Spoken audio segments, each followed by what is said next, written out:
Bonjour, bonjour et bienvenue dans cette nouvelle vidéo. Je suis très contente de vous retrouver cette semaine encore pour parler d'un nouvel aspect de la vie au Canada.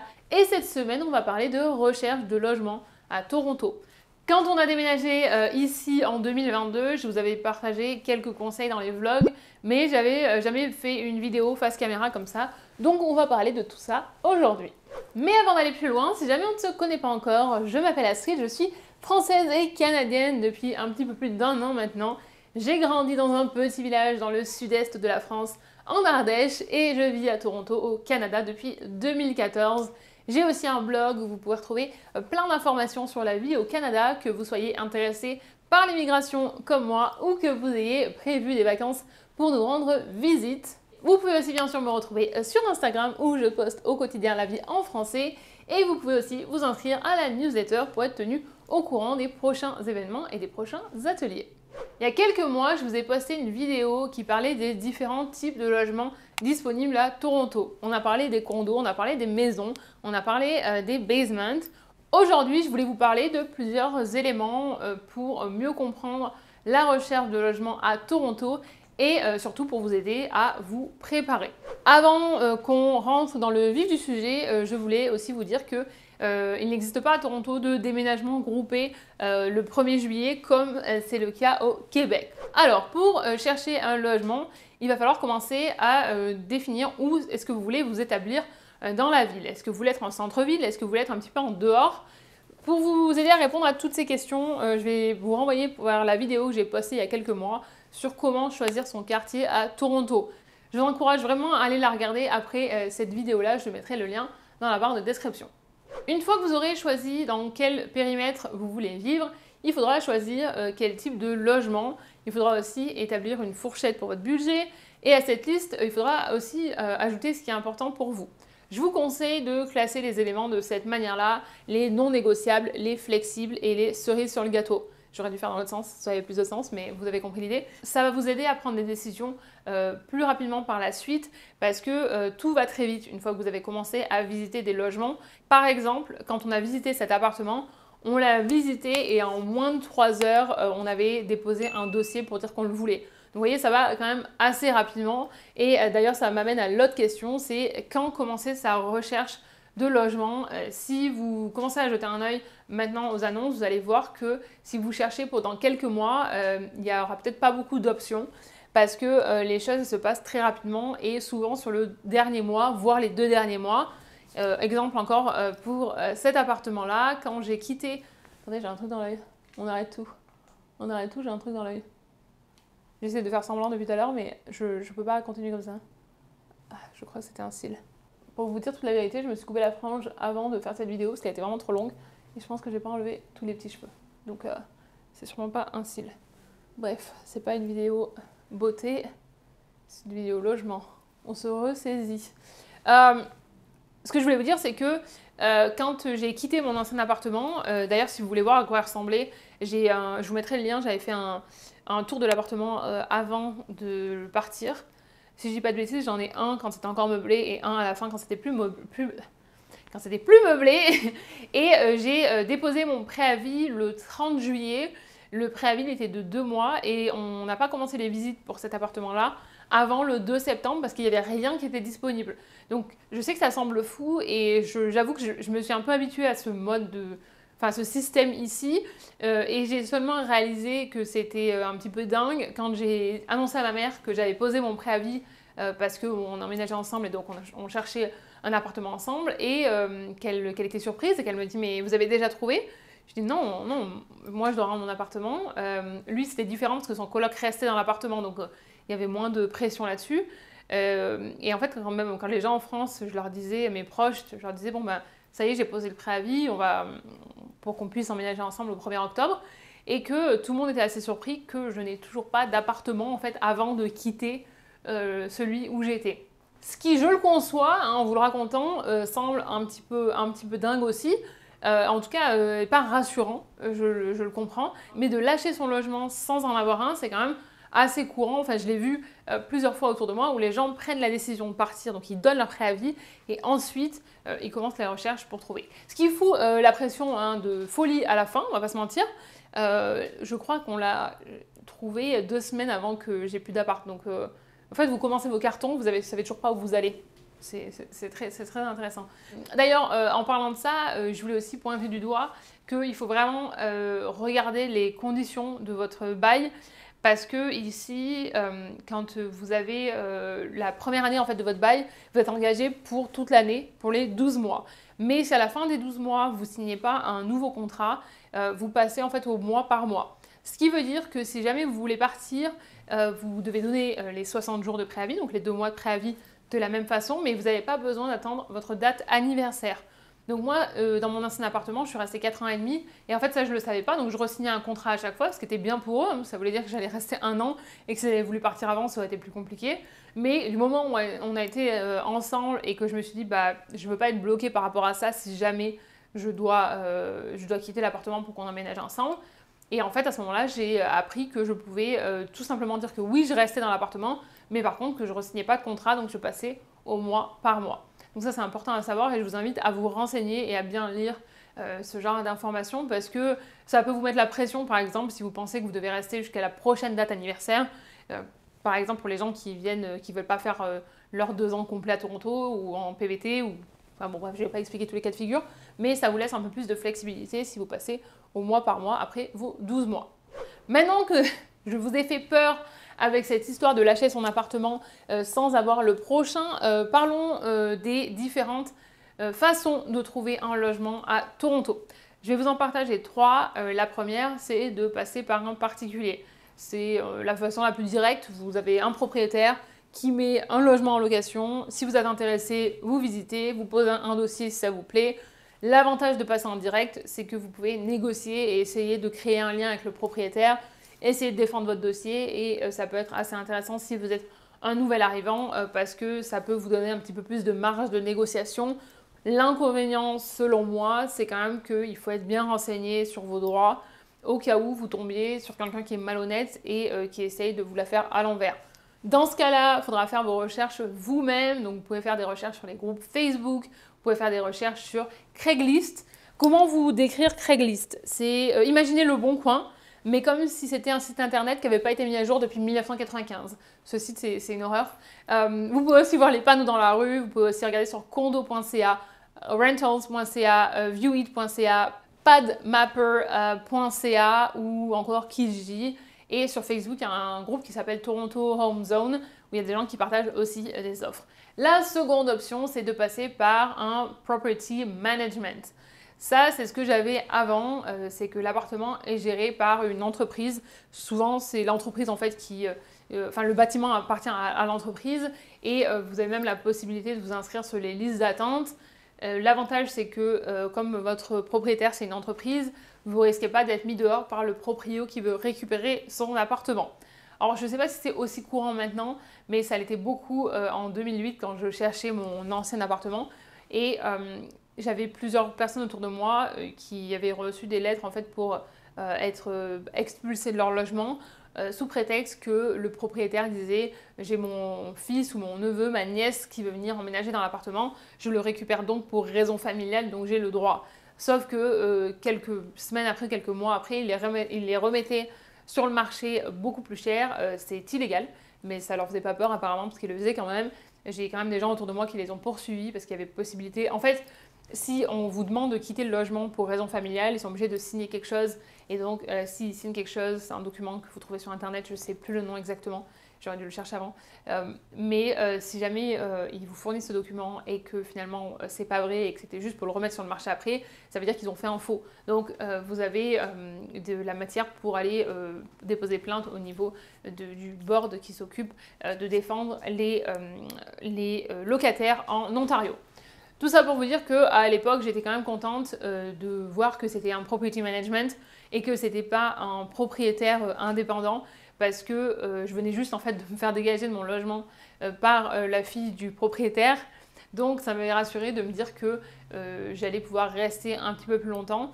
Et au final, j'y suis restée 4 ans et demi. Donc c'était une bonne opération pour moi.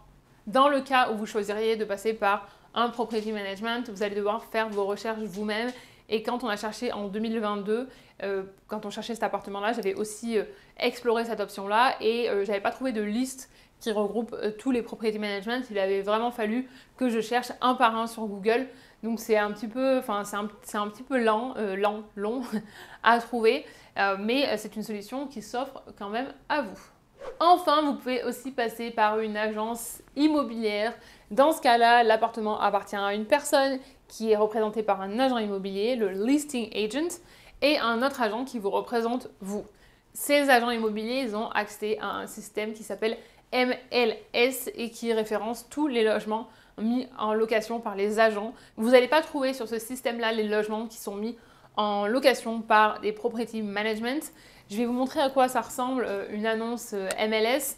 Vous savez déjà, si vous avez regardé les séries comme Selling Sunset ou des trucs comme ça, ils en parlent des fois parce que c'est le même système, il me semble qu'ils ont aux États-Unis.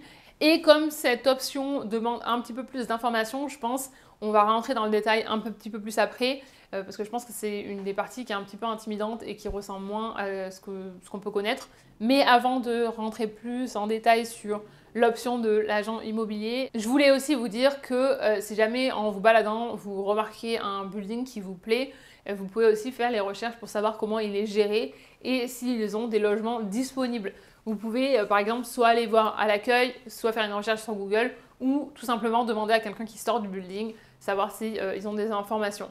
Je vous dis ça parce que j'étais assez surprise quand on cherchait, parce qu'il y a plein de... Vous allez voir, en fait, quand vous cherchez, c'est toujours les mêmes buildings qui ressortent.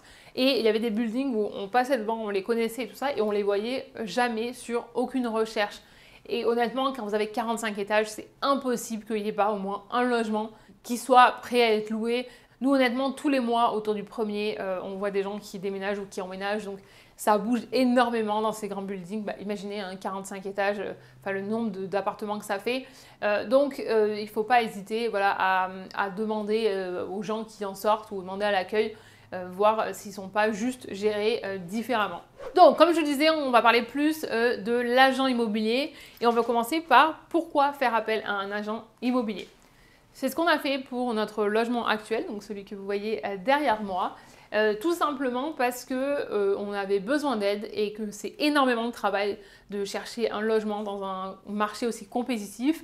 C'est aussi assez intimidant avec tout ce qui est tous les papiers. Donc j'avais aussi envie d'avoir l'aide d'un expert. Si je dis je, c'est que au premier abord, Monsieur Chaton pensait qu'on pouvait tout faire tout seul. Et moi, je lui ai dit que vraiment, je préférais qu'on prenne les services de quelqu'un parce que c'est une charge de travail énorme et qu'on est tous les deux très occupés et que j'avais envie vraiment de mettre toutes les chances de notre côté, surtout quand on sait ce qu'on sait, que ça se joue vraiment sur le dernier mois. Voilà, il fallait vraiment qu'on mette toutes les chances de notre côté. Et là, vous dites peut-être, mais combien coûte un agent immobilier à Toronto? Eh bien, en tant que locataire, vous n'avez rien à payer. C'est les propriétaires qui veulent louer leur logement qui payent les frais. Et juste pour information, parce que j'avais demandé, en général, la commission, en fait, c'est que le premier mois de loyer va être divisé entre les deux agents immobiliers qui ont travaillé sur le cas. Attention quand même, si les services d'un agent immobilier ne vous coûtent rien, je trouve important de rappeler qu'il faut respecter leur temps et ne pas travailler avec plusieurs agents immobiliers sans les prévenir. Il y en a certains qui seront OK d'être plusieurs à travailler sur le même cas, mais il y en a beaucoup qui ne seront pas OK parce que c'est beaucoup d'investissement, beaucoup de travail pour eux et que c'est pas correct de jouer sur plusieurs tableaux et de leur faire perdre leur temps. Si vous n'êtes pas satisfait avec la première personne que vous avez contactée, contactez-en une deuxième, trouvez quelqu'un avec qui vous êtes mieux aligné, mais en tout cas, faites attention à pas vous moquer des gens parce que c'est quand même leur travail, même si nous, ça ne nous coûte rien. Maintenant que vous savez qu'un agent ne vous coûtera rien, je veux vous partager quelques autres avantages, selon moi, de faire appel à un agent immobilier. Première chose, c'est que vous allez être face à quelqu'un qui connaît bien le marché immobilier pour vous aider à trouver un logement à Toronto. Ensuite, vous aurez le soutien d'un ou d'une professionnelle pour tout ce qui est papier et pour vous aider à préparer votre dossier pour qu'il soit au top du top. Ensuite, votre agent s'occupera de réserver vos visites et vous emmènera d'un point A à un point B. Si vous avez plusieurs visites le même jour, ils vous mettent dans leur voiture, hop, et vous font traverser la ville. Pendant que vous faites les visites, ils peuvent aussi répondre à certaines questions. Alors, il faut garder en tête qu'ils ne peuvent pas connaître tous les buildings de la ville, mais ils sont plus ou moins familiers avec certains et ils vont aussi gérer l'arrivée dans le building. Donc ça veut dire qu'ils vont parler avec la sécurité, retrouver les clés, tout ça. Donc ça vous enlève aussi toute cette partie-là à faire. Ce que j'ai apprécié aussi, c'est leur objectivité. Parce qu'on a visité certains logements où elle nous avait dit par exemple que pour ce budget-là, on pouvait trouver bien mieux.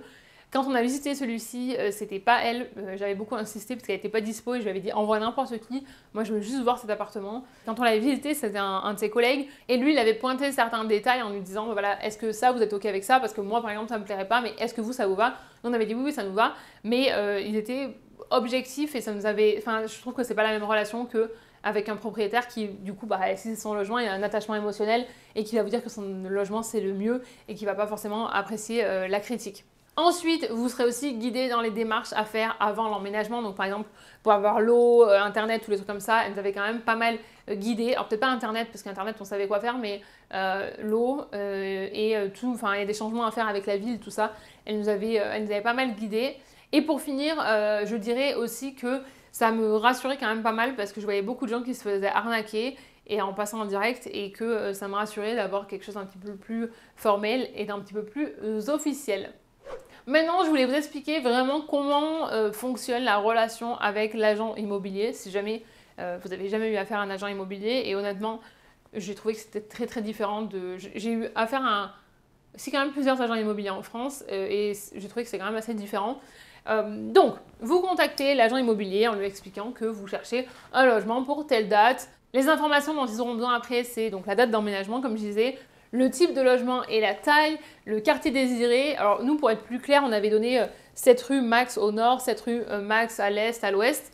Et si vous recherchez un type de logement en particulier, par exemple un condo, quelles amenities vous voulez, par exemple une salle de sport, une piscine, un terrain de je ne sais quoi, tout ça c'est important à préciser en gardant en tête bien sûr qu'on ne peut pas être trop exigeant sur ces points-là, vu à quel point le marché est compétitif ici et surtout que les prix vont rapidement monter.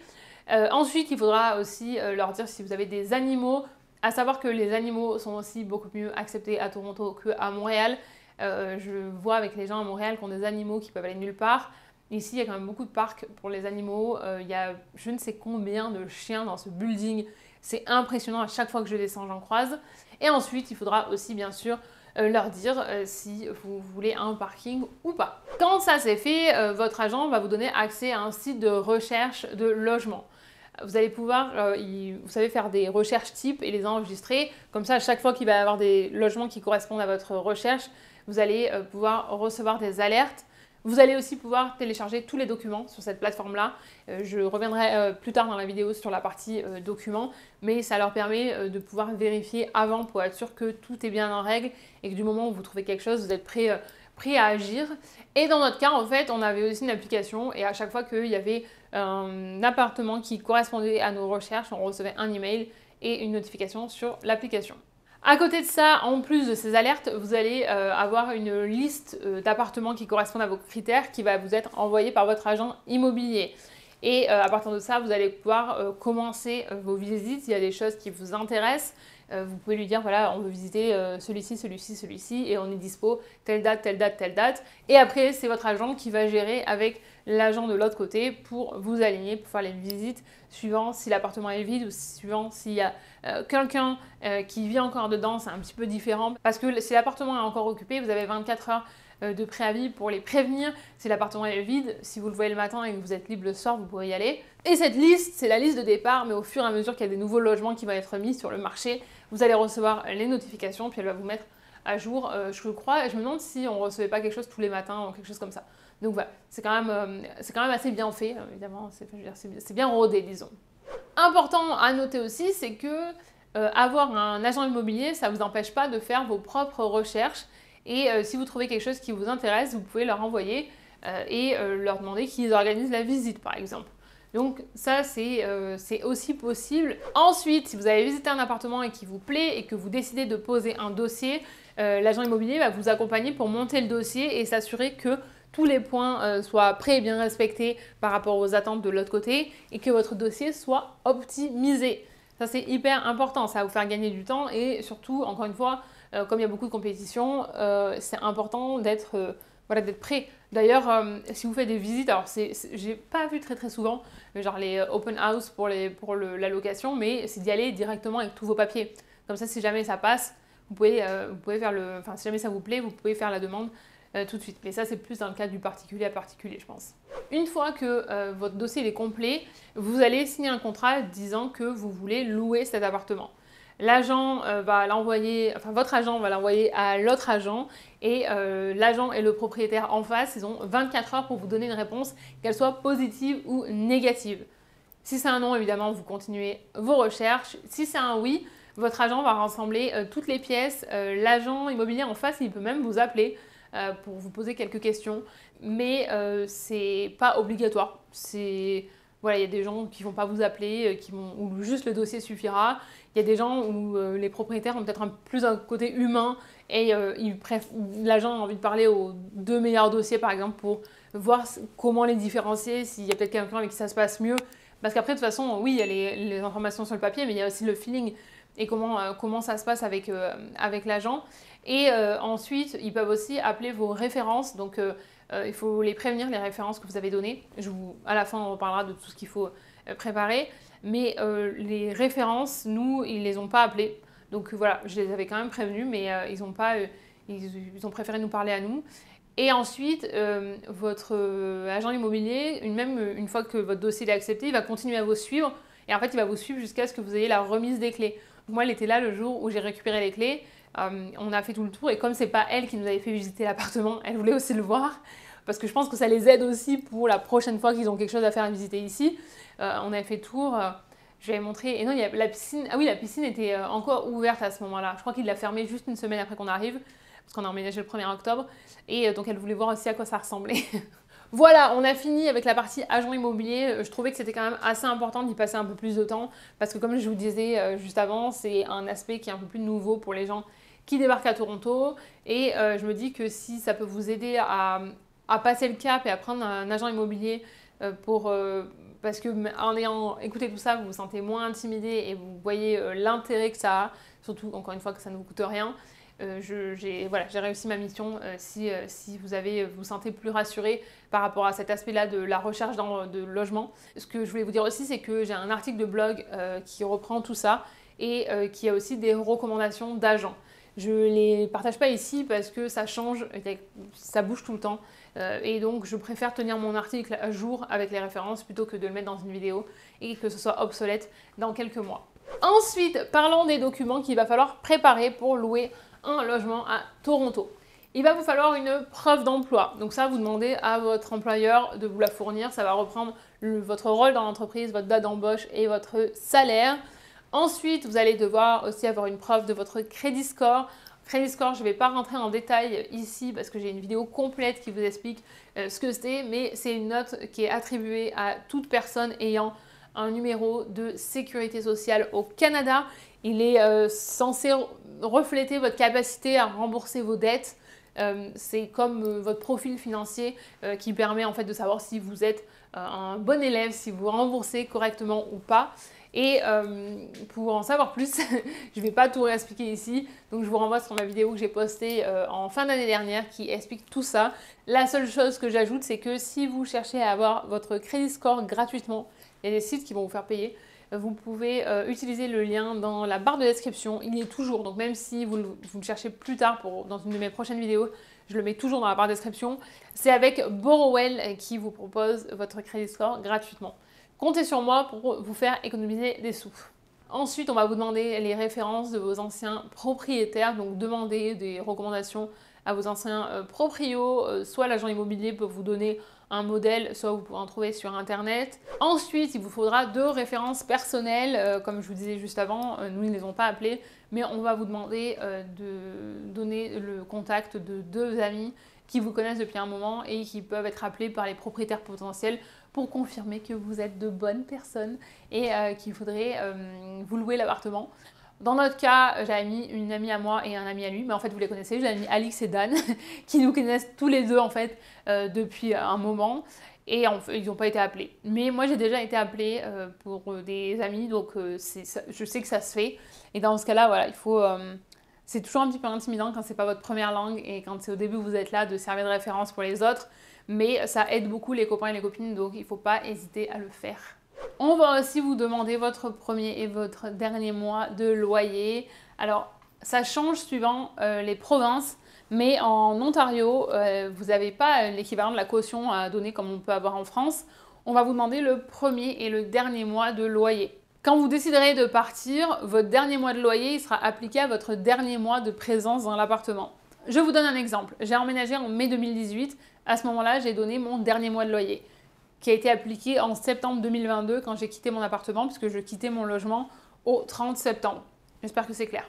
Si c'est pas clair, mettez en arrière et repassez cette partie-là. Ensuite, on va vous demander votre adresse actuelle, une pièce d'identité, vos 3 dernières fiches de paye, une preuve de fonds aussi si vous êtes étudiant ou si vous êtes sans emploi.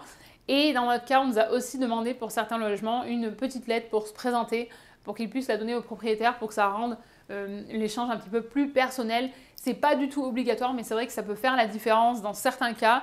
J'ai aussi eu des retours d'expérience de certains abonnés qui avaient carrément fait des présentations PowerPoint parce qu'ils n'avaient pas d'expérience ici et qui voulaient mettre toutes les chances de leur côté.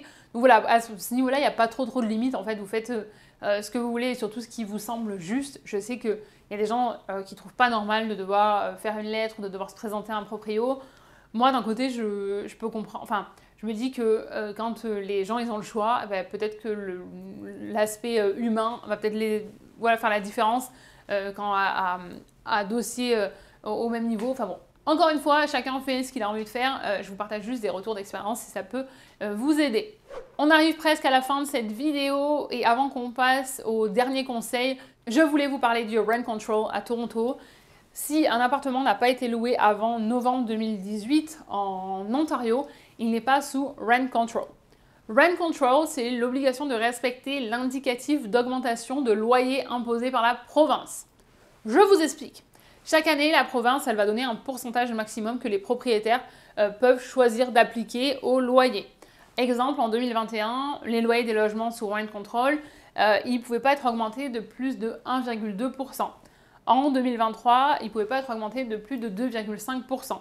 Si vous êtes dans un logement qui n'est pas sous rent control, donc un logement qui date d'après novembre 2018, et c'est le cas pour beaucoup d'appartements neufs dans Toronto, l'augmentation, elle n'est pas encadrée. Donc ça veut dire que vous pouvez très bien avoir une augmentation de 200 ou 300 $ par mois d'une année sur l'autre. Dans ce cas-là, le propriétaire, il devra toujours vous annoncer 90 jours avant qui va augmenter votre loyer. Et si jamais ça ne correspond plus à votre budget, que c'est trop cher et que vous ne voulez pas rester, vous devez lui donner votre préavis 60 jours avant le départ souhaité. Dans la pratique, j'avais posé la question à d'autres agents immobiliers, tous les propriétaires ne sont pas malhonnêtes et quand même restent proches du rent control.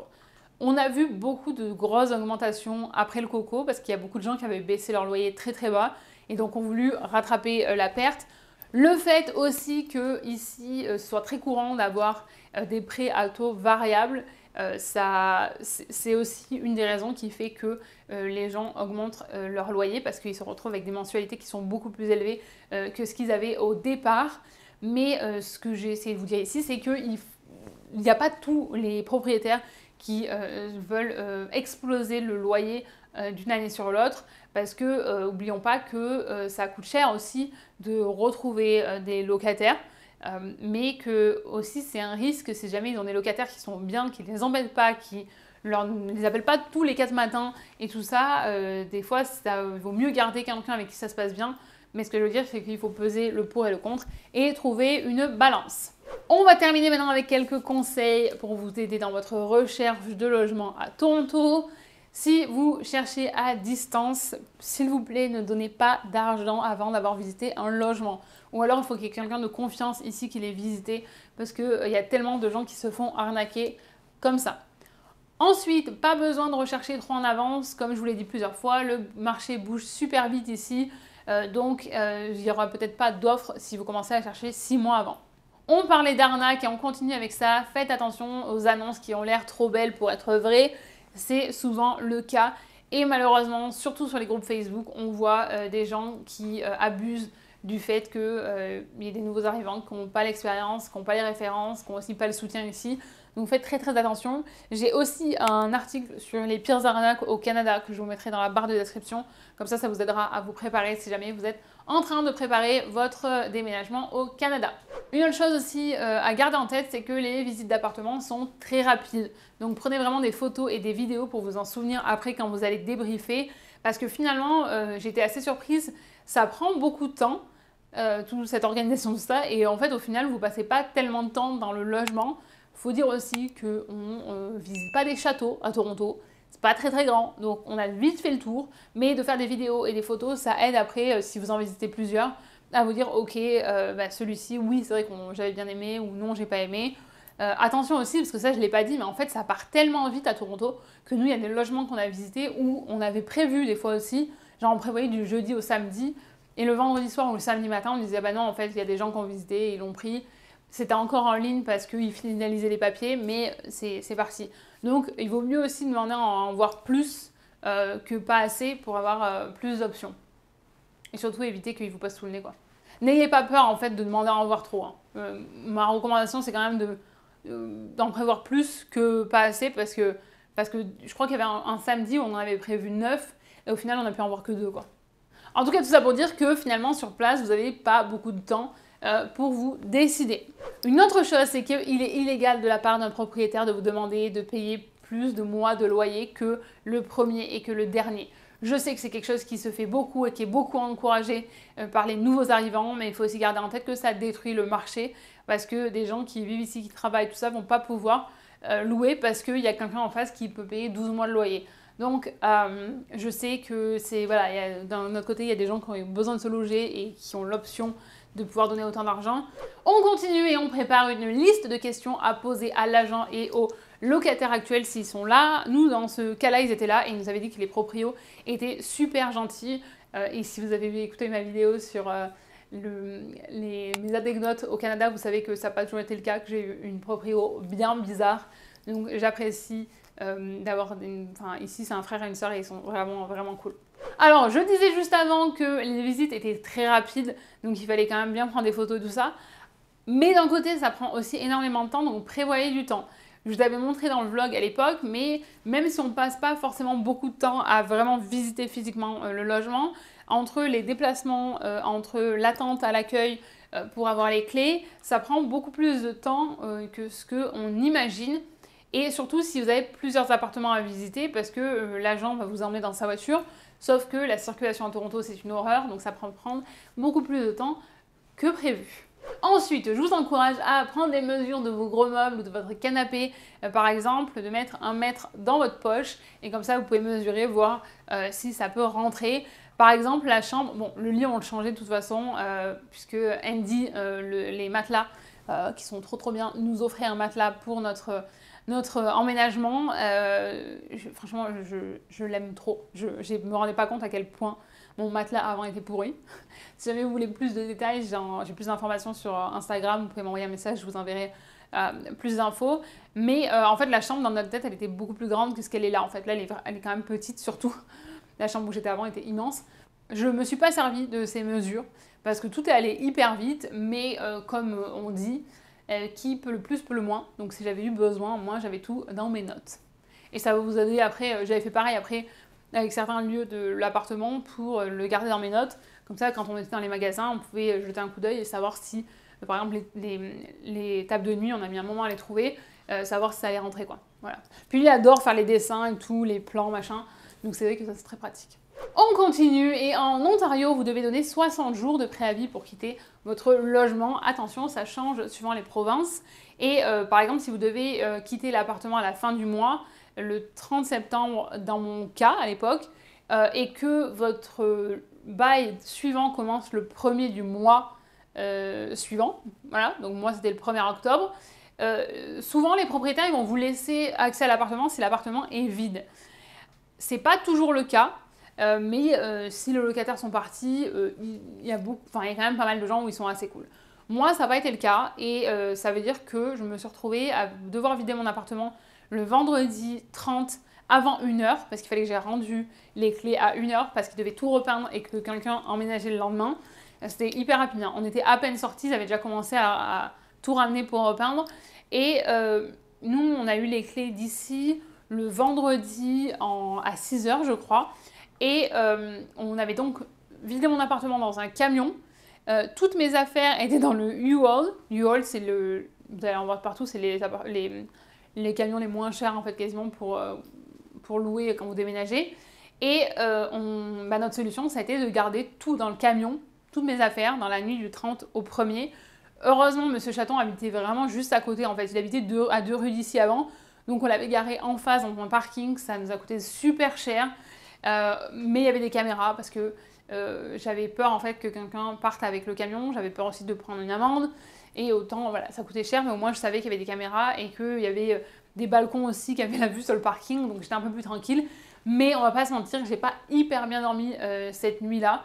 Et je suis allée plusieurs fois dans la nuit voir si sur le camion, on avait mis un cadenas immense. Et j'avais trop peur qu'on me vole toute ma vie. Évidemment, tous les trucs de valeur, je les avais pas laissés dans le camion. C'était un petit peu stressant. Donc ça a essayé de négocier si vous pouvez avoir un jour ou deux avant. Je crois qu'on avait pu emménager dans l'après-midi. Et ça nous amène à mon point suivant, c'est que quand vous emménagez dans un condo, il faut réserver l'ascenseur à l'avance. Il y a beaucoup de gens qui ne le savent pas. Et j'insiste vraiment sur le côté en avance. C'est que dès que vous savez que vous allez pouvoir emménager, que c'est validé, que vous êtes rentré dans le système et tout ça d'ici, parce que là, quand c'est accepté, après, ils vont vous faire remplir plein de papiers aussi, créer des comptes et tout ça, pour qu'ils puissent recevoir votre courrier, puis pour que vous puissiez être mis dans le système pour réserver les amenities et tout ça. Donc, il y a plein de choses à faire. Et quand vous êtes enregistré dans le système, vous allez pouvoir réserver l'ascenseur. Et si je vous dis de vous y prendre en avance, c'est que vous n'allez pas être les seuls à déménager ce jour-là et que c'est des créneaux de 2 heures à chaque fois par réservation. Donc ça va quand même vite dans la journée s'il y a beaucoup de monde. Et nous, je crois qu'on avait réussi, on avait été bloqué sur un des derniers créneaux. Donc au final, vous avez toute la journée où vous ne pouvez rien faire. Surtout que si vous voyez passer avec des... On avait quand même, vu qu'il habitait à 2 rues, on était avec notre petit chariot et on ramenait des trucs, mais on s'est fait quand même reprendre au bout d'un moment parce qu'en fait, vous n'avez pas le droit de mettre des gros cartons dans tout ce qui est... Dès que vous allez déplacer quelque chose de gros, il va falloir réserver l'ascenseur de déménagement.